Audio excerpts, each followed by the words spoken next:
Hi everybody, it's crazy. It's Monday and it's time for the FBGE video of the week. Now before I get started, gotta give a shout out to my trusted because you guys rock. To my crazy fam, I love you guys.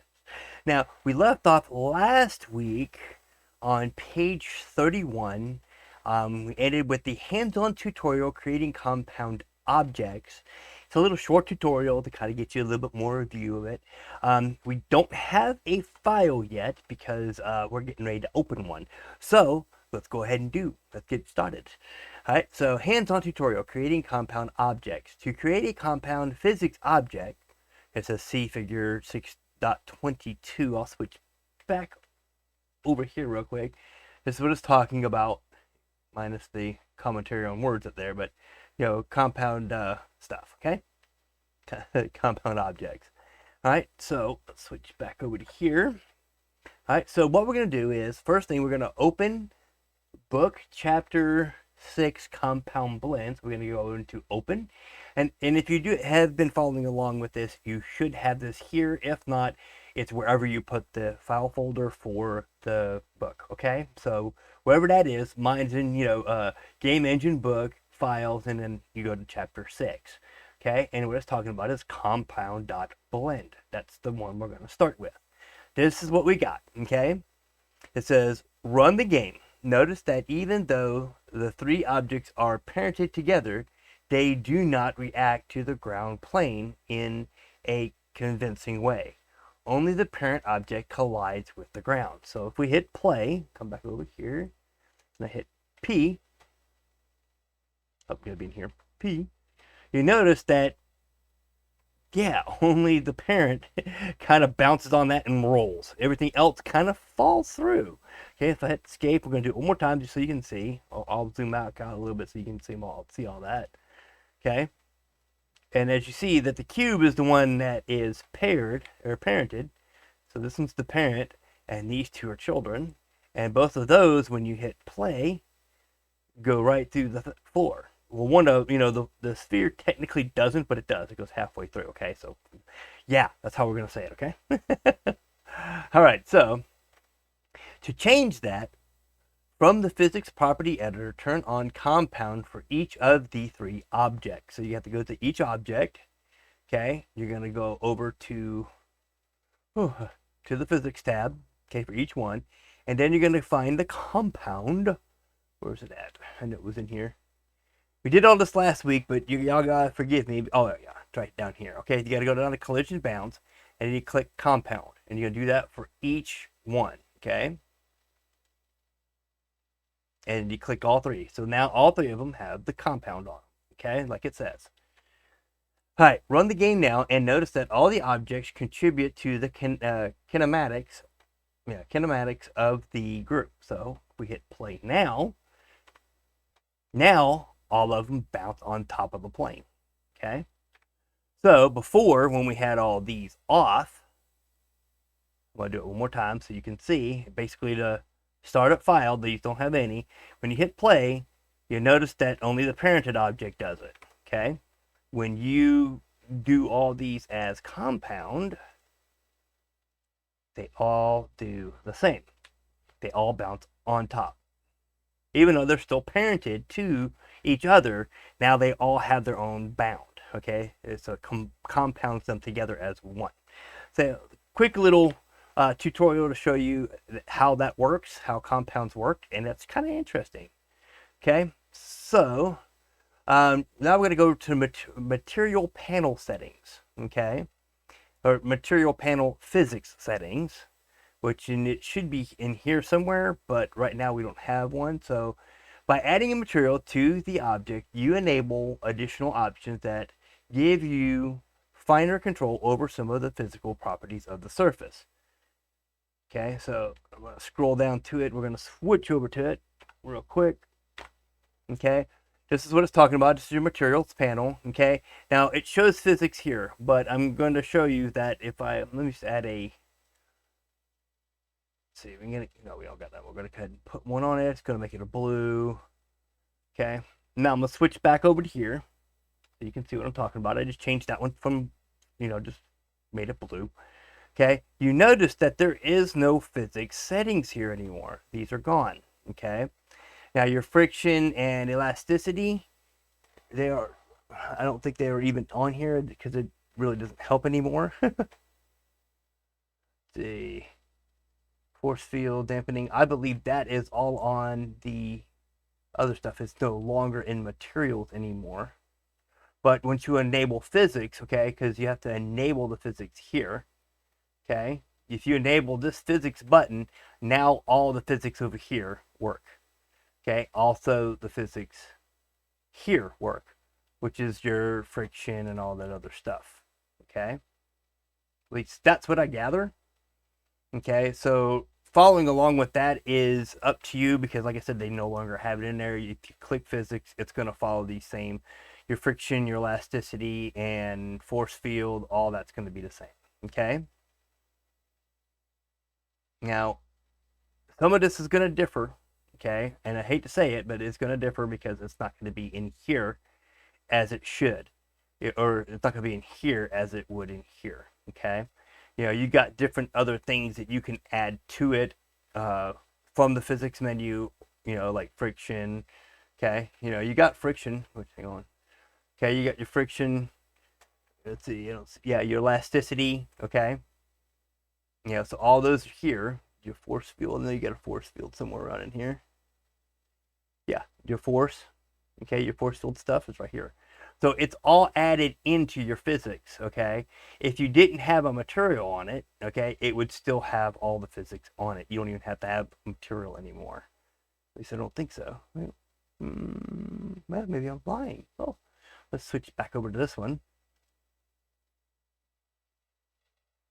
No, they're all there. Okay.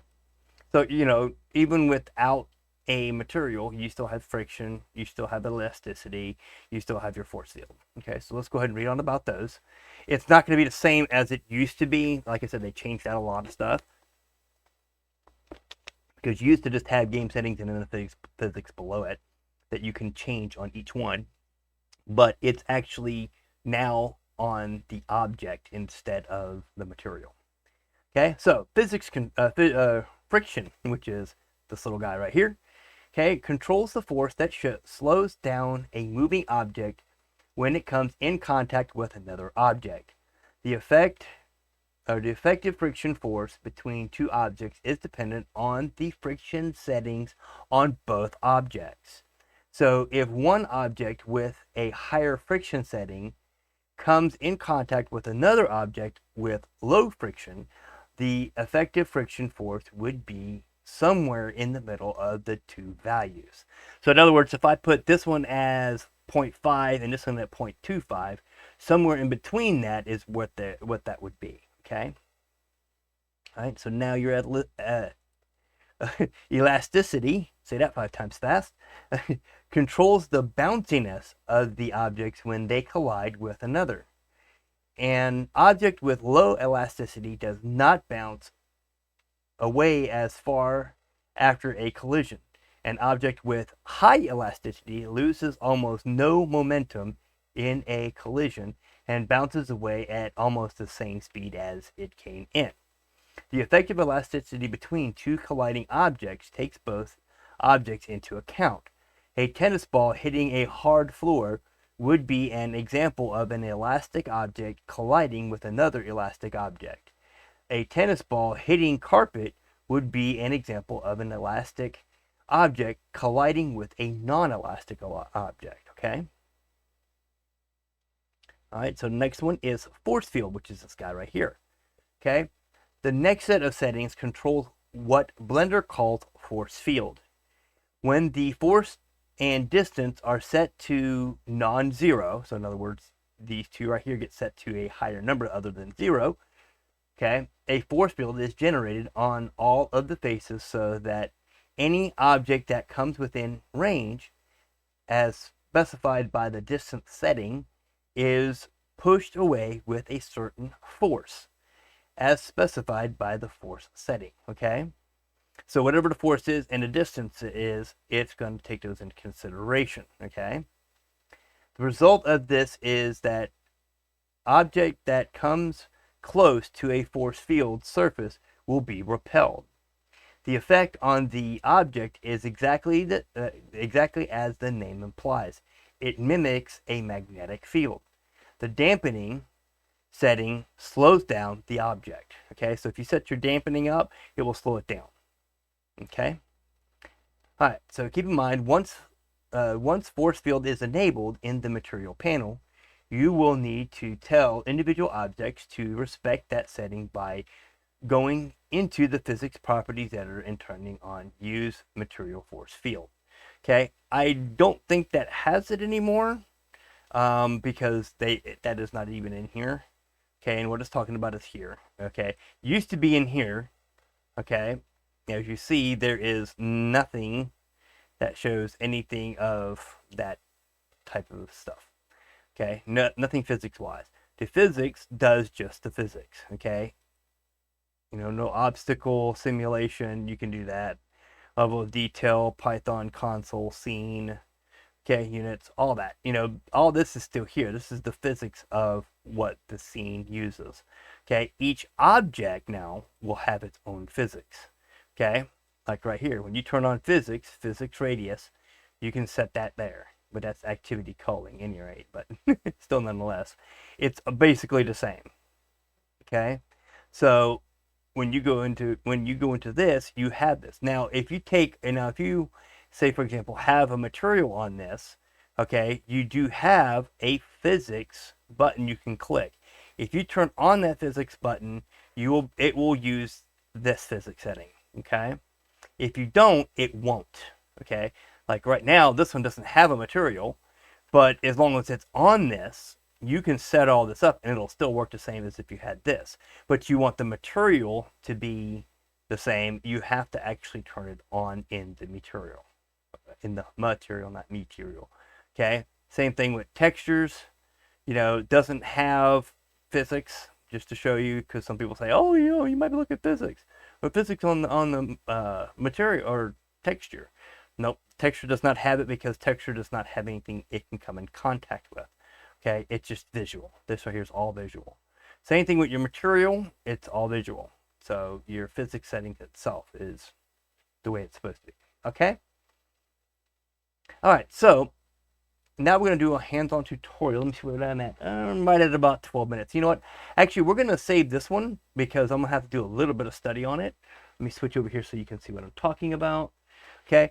The hands-on tutorial force field water surface, I'm going to work on that next week because that one looks like a little bit of a fun one because a lot of people like doing water physics, and that one I want to get a little bit of help from my buddy Day to help me out with so I can bring it to you the right way.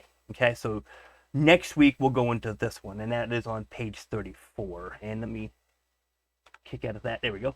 Okay, so page 34 next week, hands-on tutorial force field water surface. Okay, so you want to get that nice little ocean thing. That's what we're going to try to work on next week. Just remember you left off with the compound.blend file. You can save it for whatever you want. You can save it or you don't have to. We're going to be going on to a completely different one. So keep in mind, you're going to be in that same folder next week. Okay, and you're going to go down to water.blend. Okay, next week. Check out water.blend if you want to get a little bit ahead of me and want to dive into it yourself, today or whenever before next week. Do it. Go for it. Let me know what you think in the comments next week. Okay? So, till then.